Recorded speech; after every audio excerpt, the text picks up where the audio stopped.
Hey friends, I miss you guys. I hope you're enjoying your break and you're working on iReady and Starfall. I'm seeing that some of you are doing really good on your lessons, and I want everybody to make sure that they're getting on iReady and Starfall and that you're continuing to learn, because remember, you guys have to be the smartest kindergartners in the whole world. Love you, miss you. So today I get to read to you The Lion King, and as we're reading, I'm going to ask you a couple questions. And I'm going to see if we can find them as we're reading, or I want you to think about what you think the answers might be. And I want you to think of questions to ask too as we're reading. The Lion King. What does the author do? Write the words. Good. What does the illustrator do? Draws the pictures. I don't see the author and the illustrator in this book, but let's keep reading.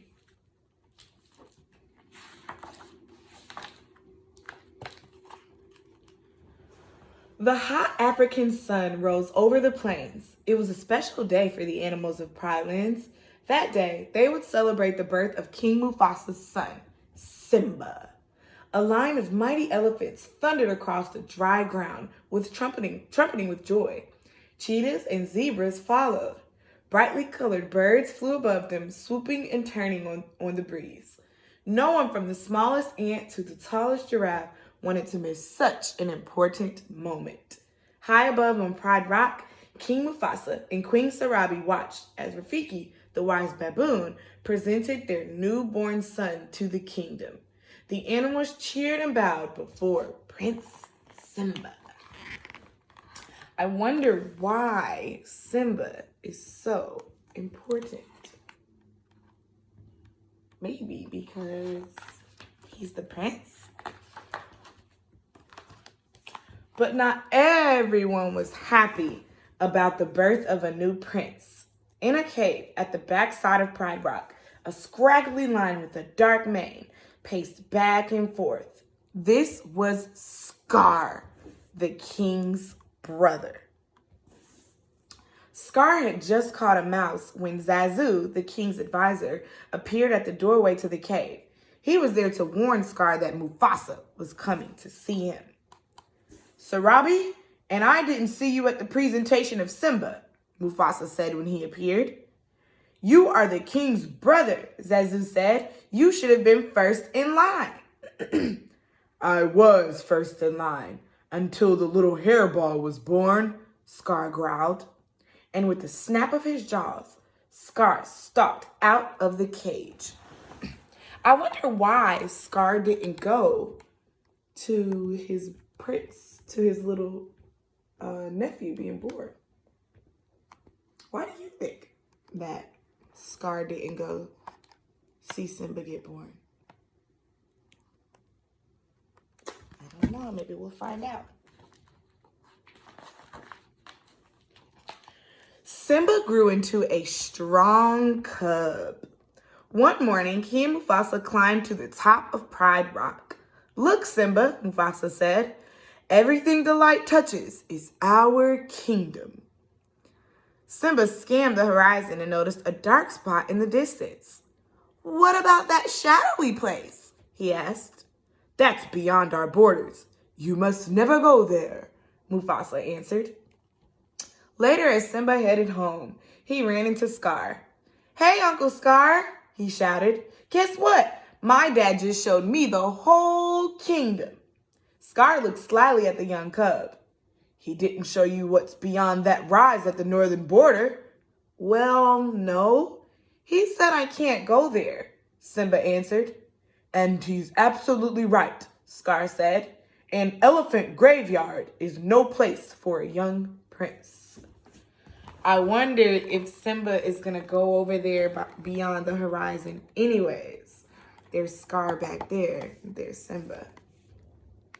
And that's Mufasa and Simba. Mufasa is Simba's dad.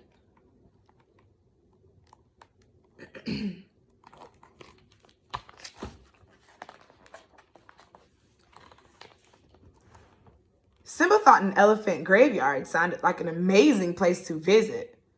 He couldn't wait to find his best friend, Nala, and tell her all about it. When Simba returned home, he found Nala visiting with Sarabi. Can Nala and I go play? Simba asked. Sarabi agreed, as long as Zazu went with the cubs. Zazu's the little birdie up here. I wonder why Zazu has to go with him. Maybe Zazu, watches over them or makes sure that they don't get into trouble. Soon, Simba and Nala were racing across the Pride Lands. They led Zazu through the herds of animals until they lost him. Finally, they arrived at the elephant graveyard. Suddenly, 3 hyenas slithered out of an elephant skull just as they were about to attack the young cubs. Mufasa appeared and sent them flying. The hyenas slinked away, and Mufasa glared at Simba. "I'm very disappointed in you," he told his son. "You deliberately disobeyed me." What does disobey mean? If he said you disobeyed me, what do you think that means? His father told him not to go somewhere, but he went anyways. So what do you think disobeyed means? Good guesses, guys. It means that you did not listen. You didn't obey the rules. You didn't do what an adult told you to do.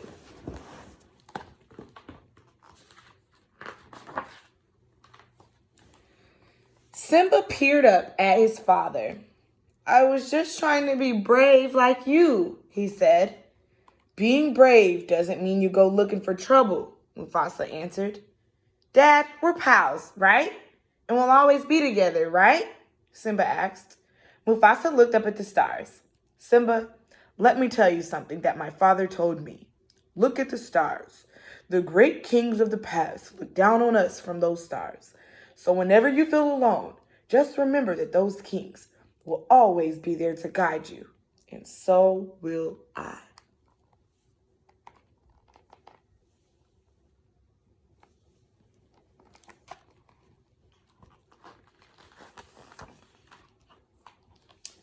The following day, Scar invited Simba to join him in the gorge. "Now you wait here," he told his nephew. "Your father has a marvelous surprise for you." Leaving the young prince alone, Scar signaled those hyenas who chased the herd of wild beasts into the gorge. From a distance, Mufasa noticed rising dust. Suddenly, Scar appeared at his side. "Stampede in the gorge!" he shouted. "Simba's down there."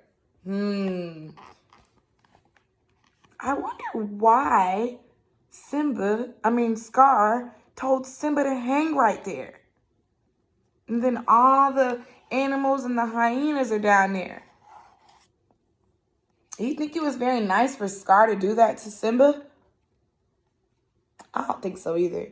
How do you think Simba feels? Use the illustration and think about how this character might feel and why he feels this way. I think he might be scared too, or maybe frightened. Why do you think that he's scared or frightened? Probably because he doesn't have his dad and he's hanging down. He's hanging over this stampede of animals and he's scared that he's going to fall and all the animals are going to follow him. Let's keep reading to see what else we can find out.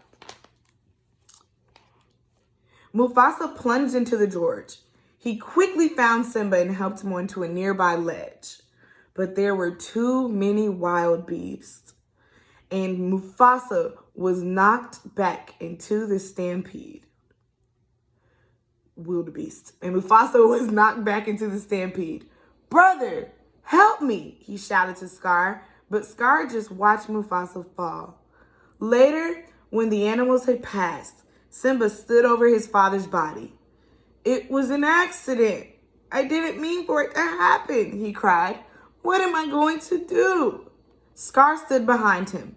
"Run away, Simba. Run. Run away and never return." Do you think it was really Simba's fault? I don't really think it was Simba's fault. What do you think really happened? Whose fault do you think it is? Maybe Scar? I think it could be Scar's fault too.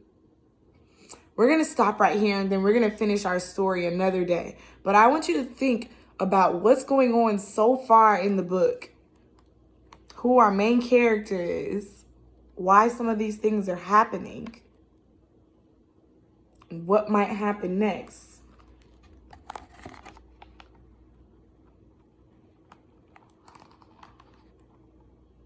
Good job, guys. I want you guys to work on iReady and Starfall today, okay? And keep being the smartest kindergartners ever. I love you, and I miss you.